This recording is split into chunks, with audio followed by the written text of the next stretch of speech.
Hi, this is Emily Herbert from Counterpoint Research. I am here with the Assurant team at Mobile Disrupt 2025 in Miami. So let's kick it off. If you two would like to introduce yourselves.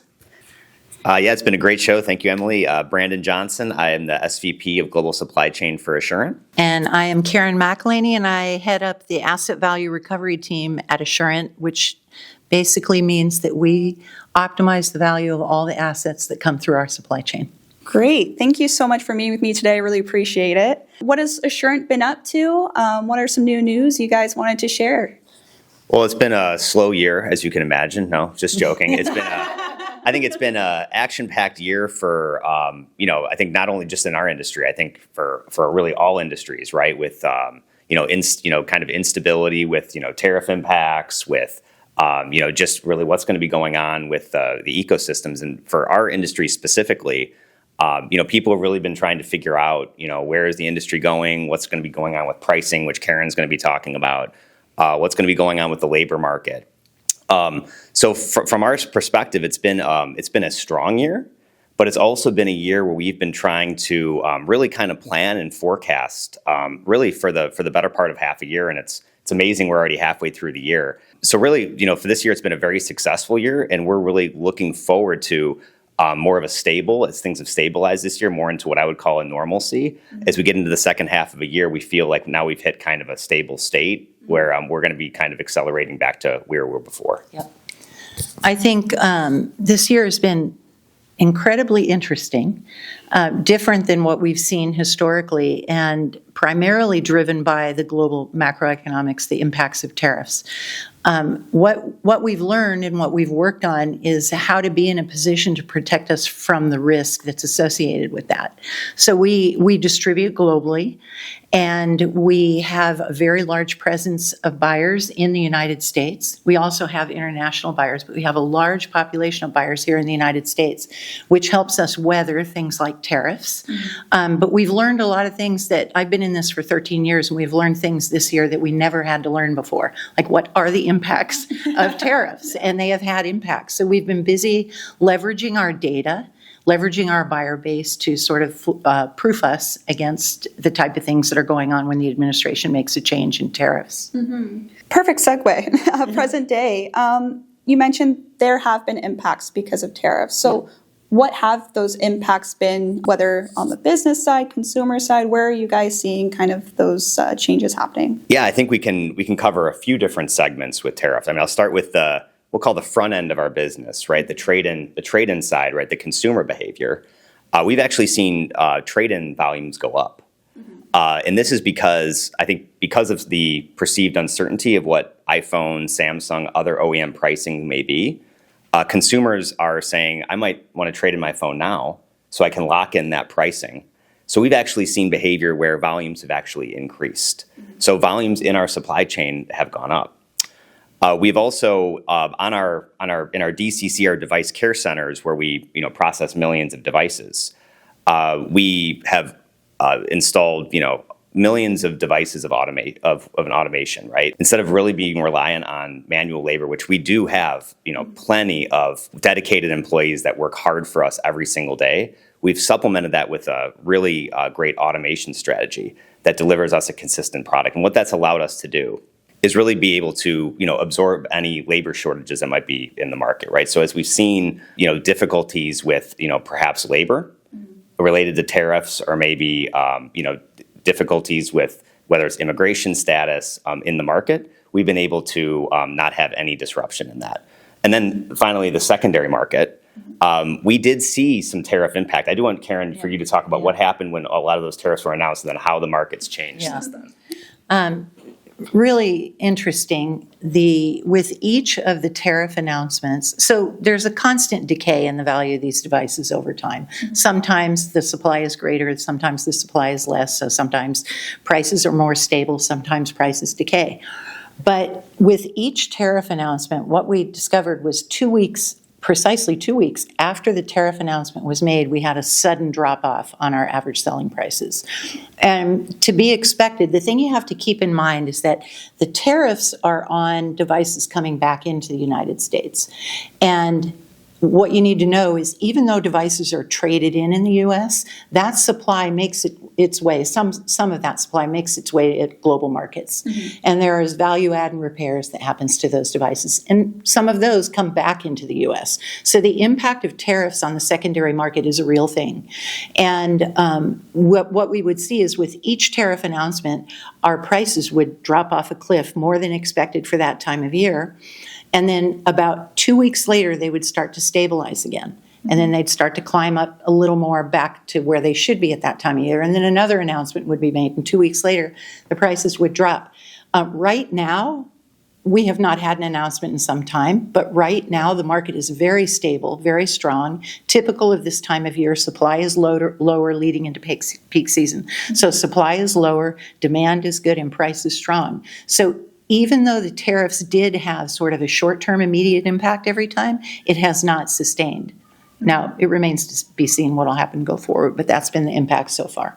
Yeah, and I'll say even from the new market side, being an analyst that forecasts devices, it's been very hectic. Yeah, the accuracy of forecasting. Yeah, it's like you come up with one forecast, the next day it feels like you have to change it, right? So I can only imagine from the back end business development side, the shifts that have to happen. It seems to be the trend for this whole event this week as well for Mobile Disrupt, change and volatility, and it's no stranger in the secondary market. I think we've gotten used to it. We thrive in it. Yeah. That's what we love about it.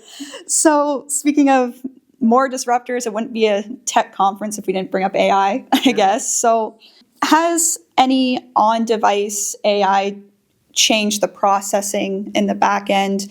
And also on-device AI, has it also changed ultimately what's coming in through trade-ins? Just kind of what's been the impact with these new AI features on devices? Yeah, we think that, of course, AI features are going to become more and more prevalent in all of the smartphones in the future generations. And we feel that the AI adoption on device hasn't accelerated maybe as expected. Particularly on the iPhone, there were big announcements that were made. The expectation that it was going to, really be a huge feature set of that iPhone. I don't think that was adopted maybe at the, as the focus as what was expected. To answer your question about how are we viewing that in our operations, data sanitization and data clearing is the most important thing we do in our operations. Protecting data that may be in a consumer, whether it be AI-driven data, whether it be just normal data that's on somebody's device, it is all treated the same way, right? So the data is the data on the device. We have multiple audits and we have multiple certifications for our data sanitization. So really to answer your question, whether you have an AI layer on top of your software stack, we're eliminating all data all the way to the bottoms. Everything is eliminated on that device. So we have a certification called the DISA certification. It's a third party that approves our homegrown in-house developed software. And we are also audited by the R2 standard, responsible recycling standard, R2 v3. So with all of our customers, with us, protecting the consumer's data that enters our facilities or our supply chain in general is priority number one. Nothing else matters. Mm-hmm. And whether there's AI on the devices, whether that really is not an impacting factor, it doesn't change the process that we have. And there's no unique subset. There's no specific AI chip where there's new data stored. It's all on the same subset within that device. Right. Yeah, I think that's a really important point to kind of drive home, especially as we know in the secondary market, one of the hurdles to get it to consumer is the trust factor, right? You want to make sure your data is protected. So it's great to know that even though we're collecting maybe more data with AI and it's being kept on a device, it's being cleared, right? So It's important. I guess other than smartphones, what are the other segments Assurant is positioning themselves in? What are you looking forward to in other segments as well?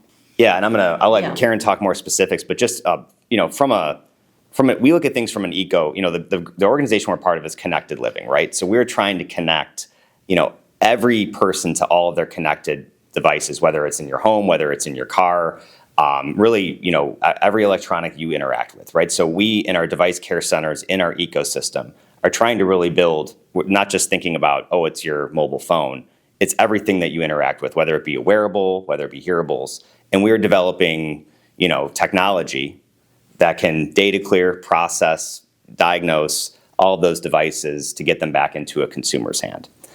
We, mobile phones, of course, are the most mature, highest volume market. Wearables, watches would be number 2. And then we're really on the forefront of AirPods, right? We are AirPods and other hearables. That's what I would say is the third one. And laptops as well. And we're continuing to scale into new categories in home, right? So you look at smart thermostats, you look at smart speakers, you look at really any category that could be a smart device in your home.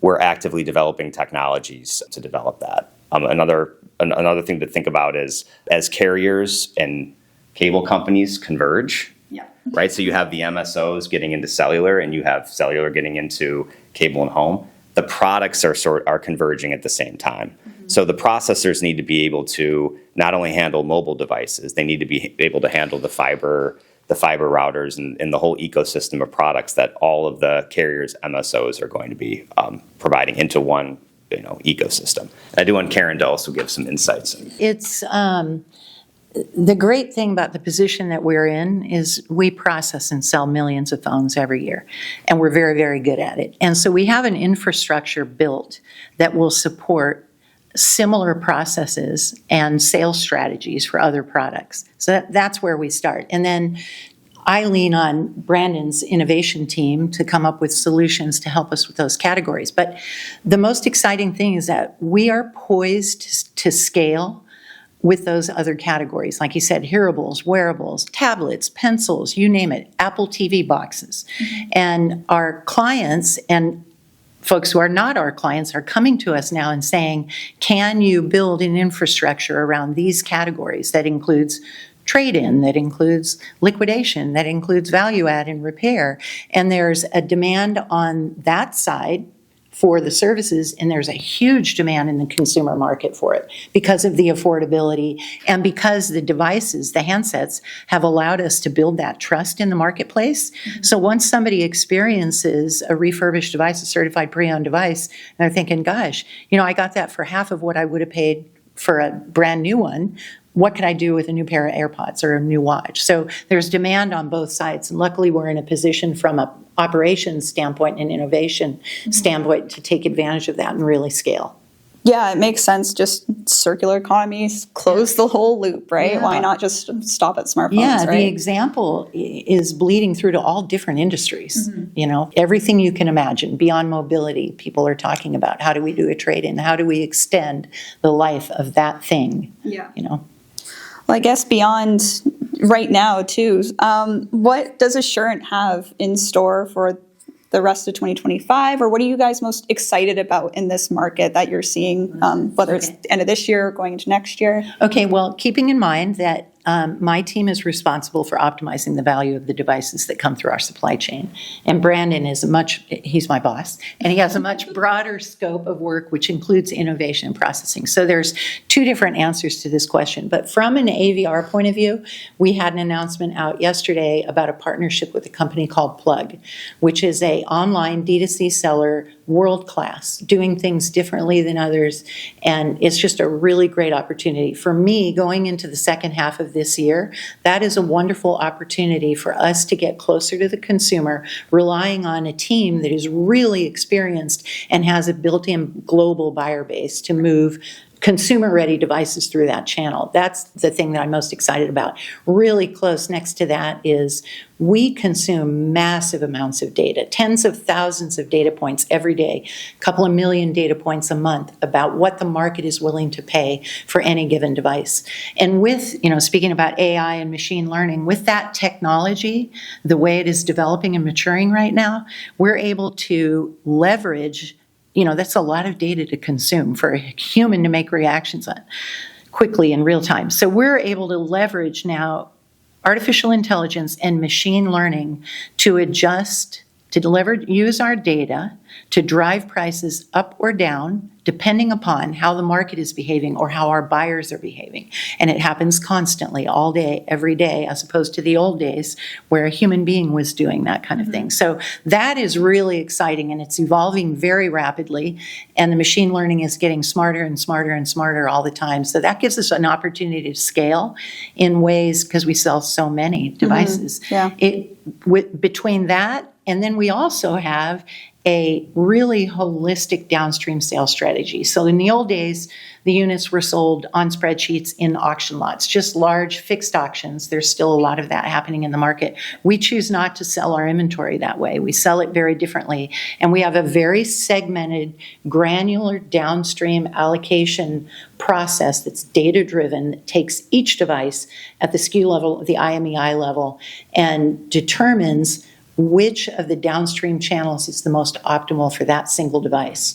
So the more we leverage the data, the more precise we get in allocating the devices to the channel that will drive the highest value for us or for our clients. Right. So those are my three top. Yeah, I think, Karen, great answer, Karen. And I think what Karen was talking about with AI, I mean, just the acceleration. Of course, in the world, what we're seeing is all amazing. We're all trying just to keep up with what's going on with AI. And I think in our industry, what I'm so excited about is it isn't just us talking about AI. We have real applications of it because we have millions of devices. And within those millions of devices, there are an infinite number of types of defects or different problems that we have. We have, battery health. We have different cosmetic challenges that we have with it. We have dynamic routing that can occur with all of these millions of devices. So we have very large data sets with a dynamically changing market all in real time. And as Karen's describing, we actually are already using AI with a lot of success, and we're going to keep building on that. I'm very excited about that. And that comes not just on our asset sales, that comes all the way to the beginning, understanding when a device is traded in, what we are ultimately going to do with that, and using AI to optimize that entire flow for us and continue to build on that. I am super excited there. Another area I'm very excited is just the continued adoption of secondhand devices in the market. Consumers are continuing to say, you know what, I'm okay with a $400 phone. That's a couple years old. That really continues to fuel our market. And I think that continued appetite for that adoption is incredibly critical for, like we've been talking about, it's critical for the mobile phones, but it's also critical for all the other product categories to really build a circular economy. So very excited there. And then, in the spirit of Mobile Disrupt where we're at today, really excited that the entire industry is really adopting automation. All the way from if you hear all the panelists and you look at it, all the way from the carrier side, all the way down to the buyer side. I mean, I'm listening to the panels yesterday, and there's buyers saying, hey, if you offer automation as a service, come talk to me. And then you also had AT&T at one of the panels talking about how important automation is, or Samsung saying, you don't have to use this vendor, but find a vendor that's trying to automate their processes, right?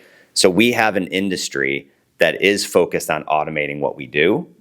All the while we have AI and really a push for more infrastructure and automation in the US.